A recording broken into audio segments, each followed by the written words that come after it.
Okay. So today we're talking to Lindsey Lord, and she has been so gracious to come in and talk to everyone who's listening about her life and her passions and her career. And I think that what she's been doing and the involvement in her community is truly amazing. And that's one of the reasons that I wanted to have you on and speak to you. Um, the first thing that I noticed, and it was really interesting because a lot of people that I have met um, don't have this switch in their career. You got a studio art degree, and then you changed over and you had art administration. Like there was a a continuity between the two, which is within the arts. But some people see that the practice of arts, which you are still currently working on, you have your own style of creating and the Jill of all trades Yes. and then you also deal with various parts of art. And I just kind of want to hear from you. I kind of want to hear how you went from initially starting in the university setting, changing your degree, and then going on to what you're currently doing. If you would mind talking about that. Yeah, yeah. So, I when I sort of talk about myself, I always start further back with my parents. My dad was a fine artist. He was a graphic designer, illustrator. He did logos for corporations that would hire him. And my mother was an interior designer, and so I grew up around art supplies. I grew up around art. I grew up around thinking about your space in an artistic way, and so that was the path I was.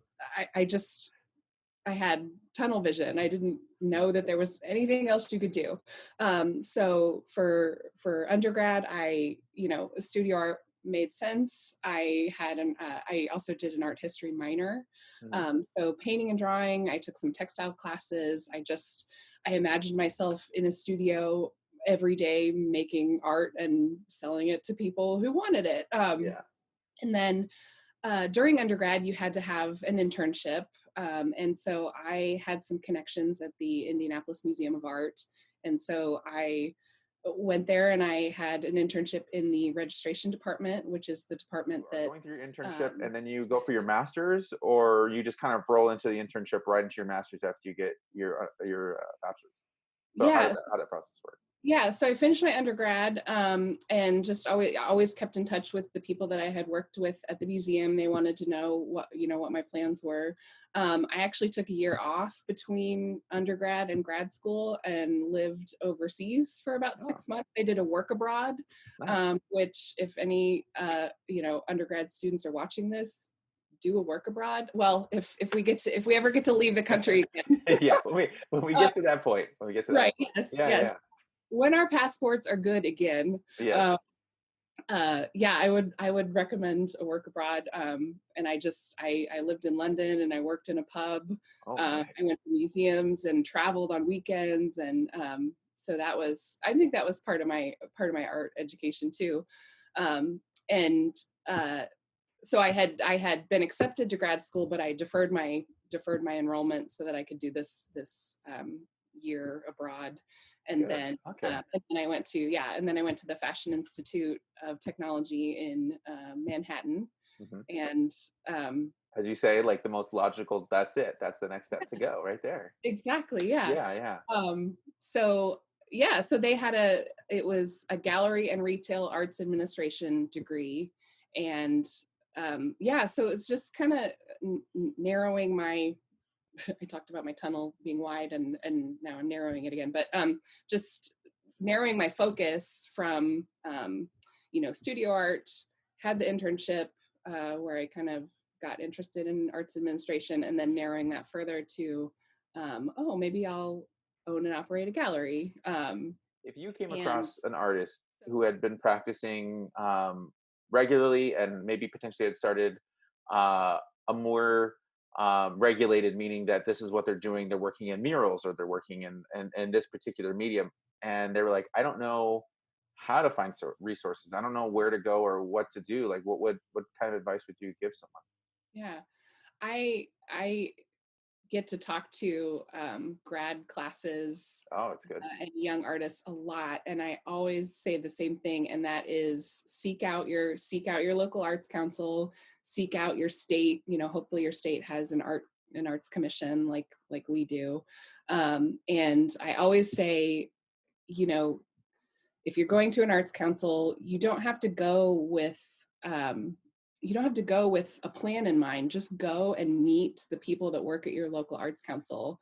Or, if you're interested in their gallery, you don't have to go with a whole show fleshed out. Just go and talk and let them know that you're there.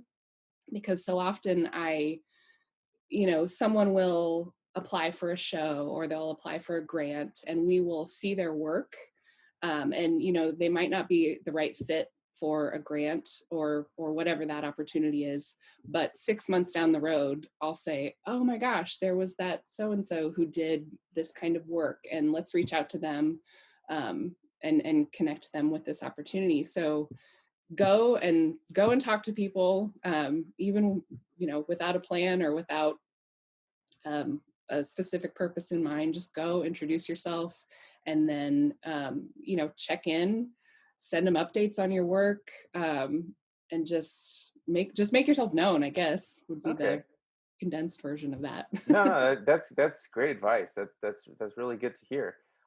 Because I want to say for me personally, and I like to reflect on myself because I don't want to project on anyone. It's like it's a little intimidating because you go to a place or you go to a new state because I've been moving a lot, and it's like I've never really been to an arts council formally, and I'm like, man, should I have a whole show set up? Like when I apply to galleries, I Yeah. have all this stuff ready to go, but like it would to me feel very unnerving to like walk into a place. I'm like, hey guys, I don't know what I'm doing, but I want to be a part of this. And I think it sounds like uh, misunderstanding. Like you don't have to go there answering every single question, knowing every single thing you do. Yeah. Um, and Yeah, so because that's great to hear. yeah, and hopefully, your local arts council or arts organization, like hopefully they're there to help build up the artists in the community. We can't expect that every artist out there is going to know um, how to do everything. Yeah, So no, that's we're great. we're I'm there to build people up and help people gain knowledge and get to the point where they can maybe do their art full time. So yeah. That's awesome. Obviously, you're very passionate about the position that you're in right now. You're Yeah. you're sounds like you're doing great things. The council is doing great things. So for you, like down the road, I what is your want to long continue term to do goal? that. I want to continue to help artists, like I said, do what they do best, which is have a have a fresh perspective on our world, and help people think in new and unique ways. And so to be able to boost people and boost artists and the things that they do is just really, it's Uh, exciting.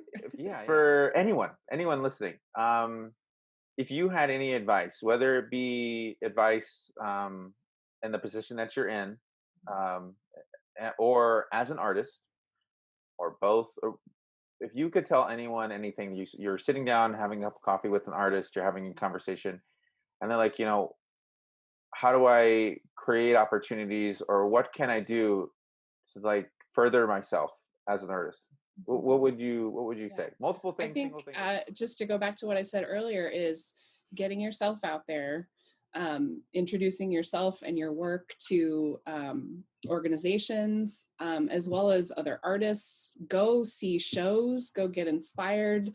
Um, I just feel like they don't necessarily teach that, especially in undergrad, how important relationship building is. Hmm. It's just, at least for me, when I was an undergrad, I just imagined myself, like I said, in a studio with northern light and all my supplies, surrounded by supplies, um, and someone coming and discovering me, and it would be amazing. But it's you have to market yourself. Business, Yes, knowing the business side of things is not always intuitive for artists, but you have to push yourself to do that. um, you have to make connections if it's what you want to do. that's So a Yeah, no, that's great advice. And yes, I have heard that. I have heard that during your undergrad program, um, certain organizations or certain people don't really talk about that too much. Yeah. It's understandable because sometimes it just goes by the wayside. Sometimes it's for other reasons, multiple different things. But I do want to shout out Mark Deneen if you're listening. Um, Kind of pretty much the same thing he told me during most of my undergrad. He's like, you really got to get out there. You got to go to places. You got to do things. You've got to meet people, and you've got to understand the sides of business because you've got to work. You're only gonna get out as much as you put in, and sometimes you're not going to get much out, but it's that continual process of continuing to go out there. And I'm glad you're saying that point on your perspective, because hearing that from someone is always reassuring. Like, well, I want to say thank you for sharing these experiences. Thank you for giving the advice that you've given, and I'm truly grateful you were able to make it today and talk to me and everyone else who's listening. So thank you for that. It's my pleasure. Thank you.